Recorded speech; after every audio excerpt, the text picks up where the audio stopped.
Hey everyone, welcome back. Today we're going to do a deep dive on something super cool, AI agents. Well, yeah, AI agents, they're really taking I off. know, right? I mean, we've all heard about LLMs, like those large language models that can write poems and stuff. Yeah, like ChatGPT, right? Exactly, ChatGPT. But now imagine if those LLMs could actually do things, not just write about them. Whoa. Like, actually take action in the real world. Exactly. That's what these AI agents are all about. And we've got some awesome insights from Anthropic. Anthropic. Yeah, they're a leading AI company, and they've been working with clients who are building these agents. That's really interesting. What kind of insights are they sharing? Well, one thing that really stood out to me is their emphasis on simplicity. Simplicity in That, AI. right? It sounds kind of counterintuitive, but they really encourage developers to start with the simplest solution possible. Makes sense, I guess. You don't want to overcomplicate things from the get-go. Exactly. But before we get too deep into all that, I think we need to clarify something. What exactly is an AI agent? Like, how is it different from just using an LLM for a specific task? That's a great question. And Anthropic makes a helpful distinction between workflows and agents. Okay, I'm listening. So think of workflows like following a recipe. You have your LLMs and you use them in predefined steps to accomplish a task. Okay, like, if you wanted to write a blog post, you could have one LLM create an outline and then another LLM write the actual post based on that outline. Exactly. That would be a classic workflow. Now, agents are a bit different. How's They're more dynamic, more like improvisational chefs. Okay, I kind of see where you're going with this. So instead of following a strict recipe, they can adapt and make decisions on the fly. Exactly. They have more autonomy and can decide which tools to use and how to use them depending on the situation. Hmm. So it's like they have a toolbox and they can pick and choose which tools to use based on the task at hand. Got it. But that raises another question for me. How do we know when to use an agent versus a simpler workflow or even just a single LLM call? Well, Anthropic's advice here is spot on. Find the simplest solution first. Yeah. Don't overcomplicate things unnecessarily. Makes sense. So agents are kind of like the heavy artillery. You bring them out when you really need that extra firepower. Exactly. They're incredibly powerful. But they do come with trade-offs like increased cost and potentially slower processing time. Okay, so it's all about choosing the right tool for the job. Now, speaking of tools, there's this whole other layer to all of this that I'm still trying to wrap my head around. Frameworks. Frameworks. Yeah, like LangChain and Amazon Bedrock. I keep hearing about them. Are those essential for building agents? It's a common question.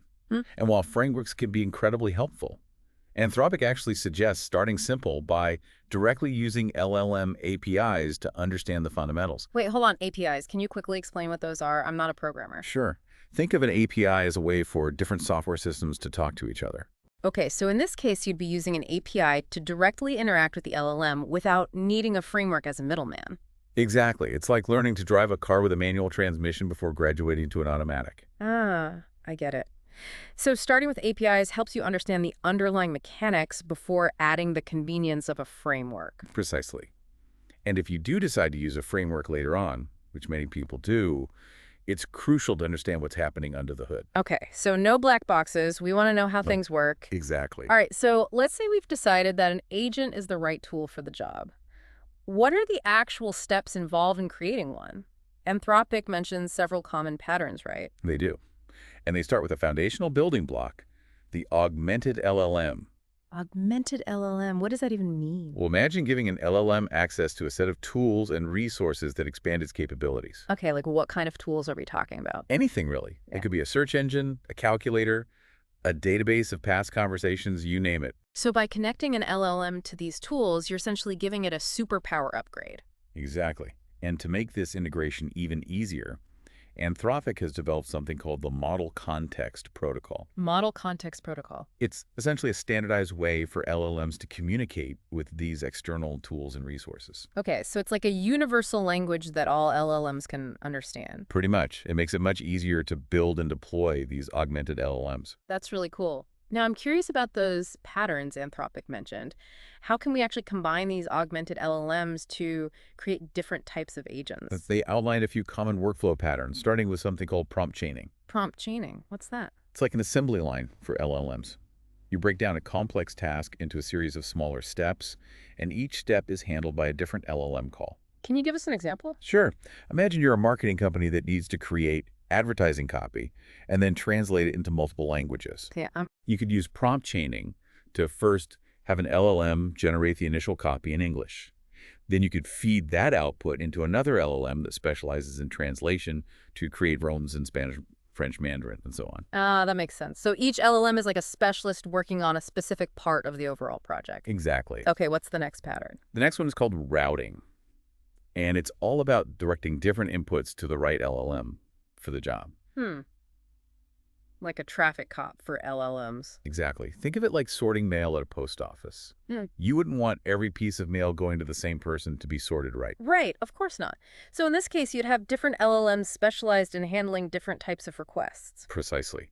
For example, you could have one LLM that handles customer service inquiries, another that specializes in technical support, and so on. That makes a lot of sense. Okay, what else is there? Well, things get even more interesting with parallelization. This is where we start running multiple LLMs at the same time. Whoa, multitasking LLMs. That sounds intense. It can be. There are two main flavors of parallelization, sectioning and voting. Okay, break those down for me. With sectioning, you're basically dividing a task into independent parts that can be worked on simultaneously. So it's like a divide and conquer strategy. Exactly. Like, imagine you're writing a book. Yeah. You could have different LLMs working on different chapters at the same time. That would definitely speed things up. What about voting? With voting, you run the same task on multiple LLMs and then choose the best output based on certain criteria. So it's like getting a second opinion, or maybe even a third or fourth. Exactly. It's a way to increase accuracy and reliability, especially for tasks where there's no single right answer. Okay, that makes sense. So we've got prompt chaining, routing, and parallelization. What else is in Anthropic's agent toolkit? Well, we're getting into more complex territory now with the orchestrator workers pattern. Orchestrator workers. That sounds complicated. It can be, but it's also incredibly powerful. Imagine you have a central LLM that acts as a conductor or an orchestrator. Okay, I'm picturing orchestra now. Perfect. This orchestrator LLM is responsible for breaking down a complex task into smaller subtasks and then assigning those subtasks to other LLMs, which act as its workers. So it's like a project manager for LLMs, making sure everyone's doing their part and the project stays on track. Exactly. This pattern is really useful for handling tasks that are complex and unpredictable, where you might not know all the steps in advance. Okay, I think I'm starting to get it. So what's the last pattern? The last workflow pattern they discuss is the evaluator optimizer. Evaluator optimizer. What's that all about? You can think of it like having an editor who helps refine a piece of writing. Okay, so one LLM writes something and then another LLM critiques it. Exactly. And this feedback loop helps to iteratively improve the output until it meets the desired quality standards. So it's like having a built-in quality control system. Precisely. And this pattern is particularly useful for tasks that require a high level of precision, creativity, or nuance. Okay, so we've covered a lot of ground today. We've explored the concept of augmented LLMs and delved into 5 different workflow patterns: prompt chaining, routing, parallelization, orchestrator workers, and evaluator optimizer. Wow.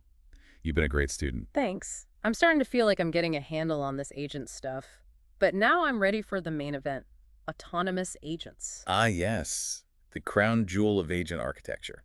These are the LLMs that can truly operate on their own right, making decisions and taking actions without constant human intervention. That's right. They take all the concepts we've discussed so far and elevate them to a whole new level. So they can plan, adapt, learn from their environment, and adjust their behavior accordingly. Exactly. It's a huge leap forward in AI capabilities. Wow! This is getting really exciting. Right. I can't wait to hear more about these autonomous agents, but I think we need to take a break for now and let our listeners digest everything we've covered so far. We'll be back soon with part 2 of this deep dive, where we'll explore these autonomous agents in more detail. Sounds good. I'm looking forward to it. See you soon. See ya. So last time we were talking about how Anthropic really pushes that simple idea. Yeah, starting with ATIs, getting that solid foundation before jumping into frameworks. Exactly. And as we start to think about these really complex autonomous agents, Yeah, the ones that can operate on their own. we have to remember that they're not a magic solution for everything. Right. They come with their own set of challenges and potential downsides. Definitely. One of the biggest challenges is making sure they stay aligned with our goals and values as humans. Oh, yeah, for sure.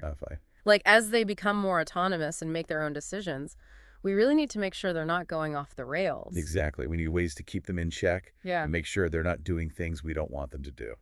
It's like I don't know, like giving a kid a set of rules before letting them loose on the playground. That's a good analogy.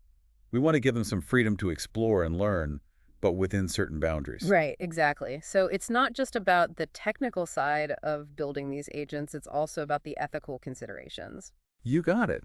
And that brings us to another key point: transparency. Transparency. Yeah, the more we understand how these agents are making decisions, the better we can identify potential problems and course correct. Makes sense. We don't want any AI black boxes running around making decisions we don't understand. Exactly. Transparency is crucial for building trust, both with the people who use these agents and with society as a whole. So it's not just about the technology itself, it's about the relationship between humans and AI. You nailed it. Okay, so going back to the design process, how do we find that balance between giving an agent enough autonomy to be effective, but also keeping it under control? Well, Anthropic has a pretty simple suggestion. Start with the simplest possible agent design and add complexity only when you absolutely need it. Keep it simple, stupid.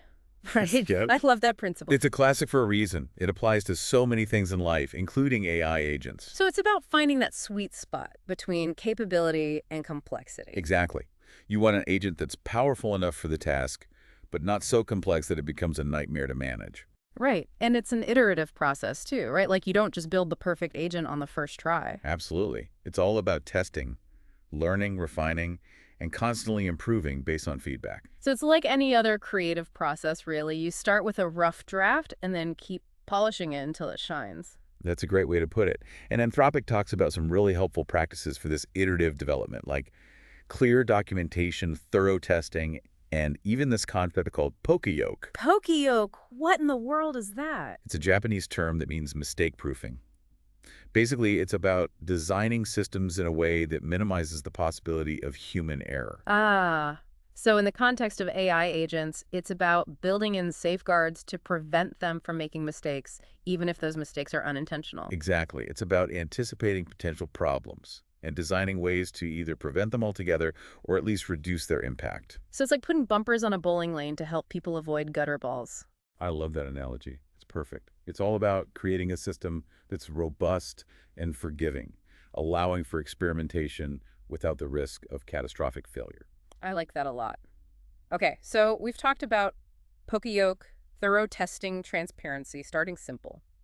What else should developers keep in mind when building these agents? Well, one thing that's super important, even with all these safeguards in place, is human oversight. Yeah, at the end of the day, we still need humans in the loop to monitor these agents and make sure everything's running smoothly. Exactly. It's like having a captain on a ship. You need someone at the helm to make sure the ship stays on course and to handle any unexpected situations. Right, so it's not just a technical challenge, it's also a human one. Absolutely. Yeah. We have to think about the ethical, social, and economic implications of these technologies. It's easy to get caught up in the excitement of it all and forget about the bigger picture, but we need to make sure this technology is being used for good. Couldn't agree more. And I have to say, I'm really impressed with how Anthropic is approaching AI development. They're not just focused on building the most advanced agents. They're also thinking about the responsible and ethical implications. That's really encouraging to hear. I mean, they're at the forefront of this field, and they're really setting a good example for others to follow. Definitely. It shows that there's a growing awareness in the AI community that ethics really matter. We can't just build cool tech and ignore the potential consequences. Right. It's about weaving those ethical considerations into the very fabric of the technology. Exactly. Responsibility needs to be a core design principle, not an afterthought. I love that. So practical advice for developers right now, building agents today. What are some key takeaways from Anthropic? Well, they've already hit on some of the big ones. Starting simple, prioritizing transparency, thorough testing, and poka-yoke. Right. Those are like the foundational principles. Exactly. And I think another important takeaway is to really focus on understanding how your agent is making decisions. Ah, so no black boxes. We want to be able to explain the agent's behavior both technically and in plain English. Precisely. It's about making sure everyone feels comfortable and confident interacting with these AI systems. Okay, those are some great takeaways. I'm feeling pretty inspired. But I think it's time to shift gears and talk about the future. What's next for AI agents? Where are things headed? That's the million-dollar question, isn't it? Okay, so we've talked about the present. Now it's time to look ahead. What's the future of AI agents? Well, that's the fun part, right? Yeah. trying to predict where things are going. It's always a bit of a guessing game. But you gotta have some ideas. Where do you see these agents making the biggest impact? Oh man, so many possibilities. Mm. One area that's really exciting to me is education. Education. Yeah, imagine every student having a personalized AI tutor. Whoa. Like a chat GPT, but for learning. Kinda, but way more advanced. It could adapt to each student's learning style, give them custom feedback, and help them grasp complex topics at their own pace. That would be incredible. No more one-size-fits-all classrooms. Exactly. It would totally revolutionize how we learn. And it's not just education. Think about healthcare. Oh yeah, healthcare's a huge one. Yeah. How could agents help there? Well, they could help doctors diagnose diseases more accurately, analyze medical images, even personalize treatment plans. It's like having a team of super smart medical assistants working around the clock. Exactly. And it doesn't stop there. We could see agents transforming urban planning, transportation, environmental sustainability. Whoa, cities that run themselves. Yeah. Optimize traffic, reduce energy consumption. Exactly. It sounds like science fiction, but it's becoming more and more realistic. I'm getting goosebumps just thinking about it. But what about the potential downsides? I mean, there are always challenges with new technology. For sure. Yeah. One concern that comes up a lot is job displacement. Oh yeah, that's a big one. As these agents get more capable, some jobs might become automated. It's a valid concern, Yeah. but I think it's important to remember that every technological revolution creates new opportunities too. Right. It's about adapting and finding new ways to work alongside these technologies. Exactly. It's not about AI replacing humans. It's about augmenting our abilities. Yeah, empowering us to do more to solve bigger problems. And I think that's the key mindset to have. We need to approach AI with a sense of curiosity and responsibility, Not fear. right? Not fear. We need to embrace the potential of AI while also being mindful of the challenges. It's a balancing act for sure. Definitely. And speaking of balance, Anthropic had some really practical advice for developers who are building these agents today. Yeah, we talked about that in part 2. Starting simple, prioritizing transparency, Yeah. thorough testing, all that good stuff. Right. It's about building a solid foundation and making sure these agents are robust, reliable, and aligned with our values. So no rogue AI taking over the world. Not if we do things right. It's about building a future where AI and humans can work together to create something amazing. I love that vision, and I think that's a perfect note to end on. This has been an incredible deep dive. I've learned so much about AI agents, from their technical inner workings to their potential impact on society. It's been a blast talking about it with you, and I hope our listeners are feeling just as inspired. I'm sure they are. Thanks for joining us on this journey into the world of AI agents. The pleasure was all mine. Until next time, keep exploring, keep learning, and let's build that incredible future together. That's a wrap, folks. Thanks for tuning in.